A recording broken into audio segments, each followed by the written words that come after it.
इस बार श्री किशोरी जी का राधाष्टमी उत्सव, राधा जन्माष्टमी उत्सव मनाएंगे। बंधुओं, शास्त्रों में बड़ी महिमा है किशोरी जी के। पद्म पुराण में तो इतनी सुंदर व्याख्या है किशोरी जी के जन्मोत्सव की। 1000 एकादशी मल्टीप्लाई इंटू 100 कर दो, जितना आएगा इतना फल मिलता है एक राधाष्टमी का व्रत करने से। अब कई लोगों के मन में भाव रहता है कि मेरे मन में भी ऐसा ही भाव रहता है कि भैया उत्सव है ठाकुर जी को जन्माष्टमी को, उत्सव है राधाष्टमी को, तो फिर काय को हम लोग भूखे प्यासे रहें, बढ़िया माल छाने। तो भाव तो रहता है, पर शास्त्रों में बड़ी महिमा है। व्रत करने का नियम मूलतः इस भाव से होता है कि भाई जब हम अन्न का सेवन नहीं करते हैं तो अन्न सेवन ना करने से आलस्य जाता है, अन्न सेवन ना करने से मस्तिष्क में, मन में आत्मक ऊर्जाएं नष्ट हो जाती हैं। फलाहार रहते हैं तो निश्चित ही है ऊर्जावंत होते हैं, तो ऊर्जावंत होंगे तो और बढ़िया उत्सव मनाएंगे। लेकिन बिल्कुल ही आहार ग्रहण नहीं करोगे तब तो फिर मतलब व्रत इसलिए करना है कि उत्सव में आपसे आपकी ऊर्जा पूरी लगे, आलस्य ना आवे, नकारात्मक भाव ना आवे, मन में कोई दुर्भाव ना आवे, इसलिए अन्न का त्याग किया जाता है। बाकी तो उत्सव में तो खूब पाओ धुआंधार। लेकिन व्रत करने से आपके उत्सव में बेहोशी आ रही है तुम्हारा, जो बिना भोजन किए कुछ तो फिर उत्सव को भंग करने वाली बात हो जाएगी। उत्सव को भंग नहीं, उत्सव को सुंदर बनाने के लिए व्रत करना है। तो राधाष्टमी उत्सव पर इस बार व्रत निश्चित करो, हर बार ही करो। वैसे तो शास्त्रों में दशावतारों में 4 अवतारों के व्रत करने की आज्ञा दी है, रामनवमी और नृसिंह चतुर्दशी, कृष्ण जन्माष्टमी और वामन द्वादशी। लेकिन जब हम रामकृष्ण उपासक हैं तो हमारे भाव में रामकृष्ण दो एक हैं, ये दोनों भी एक हैं, फिर इनकी आह्लादनी शक्तियां भी एक हैं। राधा कृष्ण स्वरूपम वही कृष्ण राधा स्वरूपिणो कलात्मानम निकुंजस्थम गुरु रूपम सदा भजे। जब किशोरी जी ब्रजमंडल में ठाकुर जी का ही स्वरूप है तो फिर उनके लिए भी ये व्रत की क्रिया करनी है।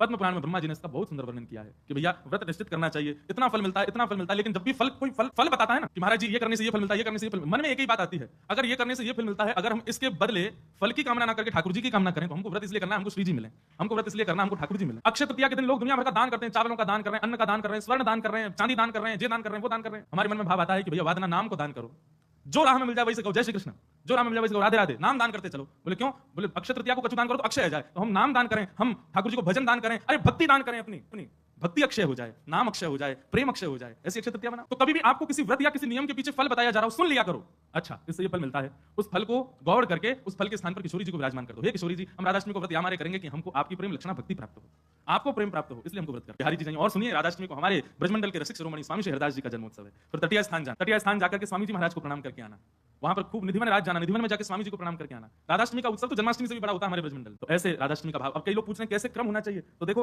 ठाकुर जी का जन्मोत्सव मनाया जाता है रात्रि 12 बजे, पर किशोरी जी जो है ये उदया भाव से प्रकट हुई, मतलब सूर्य उदय जैसे ही सूर्य की प्रथम किरण पड़ी है पृथ्वी पर, बस हल्के हल्के सूर्य उदय, तभी किशोरी जी का प्रादुर्भाव हुआ। तो एक प्रकार से सुन लो, ताली बाद में बजा ले।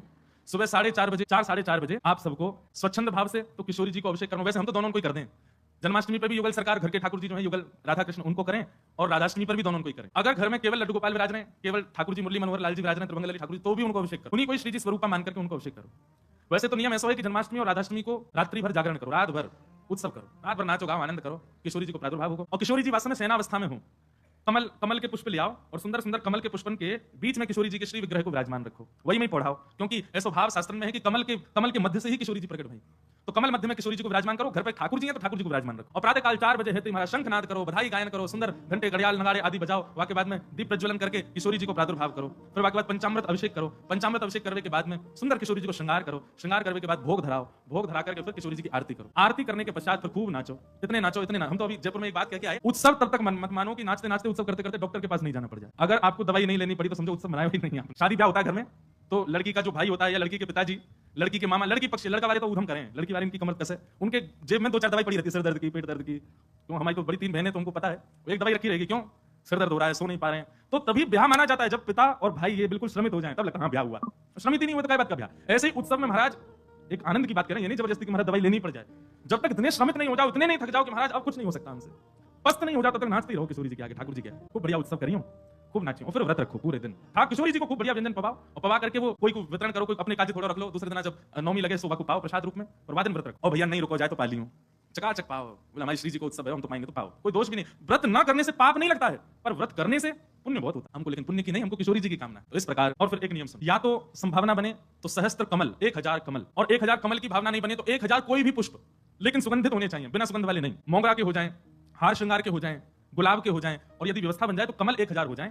किशोरी जी के अभिषेक के बाद, आरती करने के बाद, सब आरती आदि पूजन किशोरी जी को भोग लगाने के बाद, तो उसके बाद 1000 कमल से श्री चरणों की अर्चना करो। अब अर्चना में तो कई लोग ऐसा भाव रखेंगे कि राधा सहस्त्र नाम गाओ, राधा सहस्त्र नाम से 1000 कमल चढ़ाओ, पर हमारी भावना ऐसी गोपाल सहस्त्र नाम से चढ़ाओ, गोपाल जी के नाम से एक कमल ठाकुर जी, क्योंकि भैया धन धन राधिका के चरण, परमानंद दास जी का पद है, उसी पद में कहते हैं श्याम जिनकी शरण। अरे कथा तो यहां तक आती है कि किशोरी जी के सदा चरण में ठाकुर जी रहे, गा रहे हैं। ठाकुर जी को किशोरी जी के मुखमंडल के श्रृंगार में सुख मिलता है, पर ठाकुर जी को उससे भी अति सुख मिलता है किशोरी जी के चरण देखने में। मतलब हमारे गिरधर लाल जी सदा ऐसे ही रहते हैं, नीचे नजर रहती है उनकी, क्यों? बोले जब गिरिराज धारण किए तो सामने किशोरी जी खड़ी है, तो किशोरी जी के मुख को नहीं, किशोरी जी के श्री चरण को देख रहे हैं ठाकुर जी, और नित्य दृष्टि वहीं रखते हैं। वैसे तो लाला के नैन रुके ना चपलता यूं ही घूमते रहेंगे इधर उधर, लेकिन जैसे किशोरी जी आ जाए ठाकुर जी ऐसे ही खड़े रहते हैं, नीचे नजर करके, नजर सीधे चरणों में ही रहती है किशोरी जी के। मुख को देखने में भी संकोच करते हैं लाल जी, चरण ही इतने सुंदर हैं किशोरी जी के कि वहीं रहते हैं। नंद सुत मन मोदकारी, मन को सुख नहीं मोद यानी कि अत्यंत सुख मिलता है ठाकुर जी को जब किशोरी जी के चरणारविंदों को देखते हैं।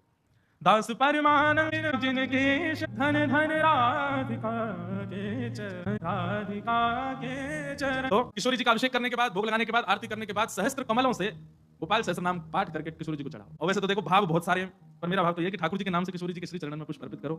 पर यदि राधा सहस्त्र नाम से भी करोगे तो कोई दोष नहीं, बल्कि किशोरी जी तो सब सखियों से कहती रहती हैं, बोले कि हमारे बीच में रहो तो राधा राधा नाम उच्चारण करते रहा करो। तो ललिता जी ने एक बार पूछी, बोले हे श्यामाजू, आपके निकुंज में बैठ करके राधा राधा क्यों बोले? आपको इतना प्रिय अपना ही ना? बोले मुझको प्रिय ना है, तो बोले मेरे चित्त में श्याम सुंदर बैठे उनको प्रिय है। तो राधा राधा आप उच्चारण करेंगे तब मेरे चित्त में विराजमान ठाकुर जी सुनेंगे तो उनको सुख मिलेगा, उनके बोले मेरे चित्त में श्याम सुंदर बैठे उनको प्रिय है। तो राधा राधा आप उच्चारण करेंगे तब मेरे चित्त में विराजमान ठाकुर जी सुनेंगे तो उनको सुख मिलेगा, उनके सुख के लिए मेरा नाम गा। तो यदि राधा सहस्त्र नाम से भी अर्चना करो तो भी ठाकुर जी प्रसन्न होंगे, और गोपाल सहस्त्र नाम से करो तो श्री जी प्रसन्न होंगे। तो दोनों भाव से आपको जो बढ़िया लगे। और कई भगत तो ऐसे भी यहाँ बैठे हो तो 2000 कमल लाएंगे, पहले राधा सहस्त्र नाम फिर गोपाल सहस्त्र नाम, दोनों को प्रसन्न कर दे। तो इस प्रकार किशोरी जी का भाव रखना और फिर पूरे दिन बढ़िया उत्सव मनाना।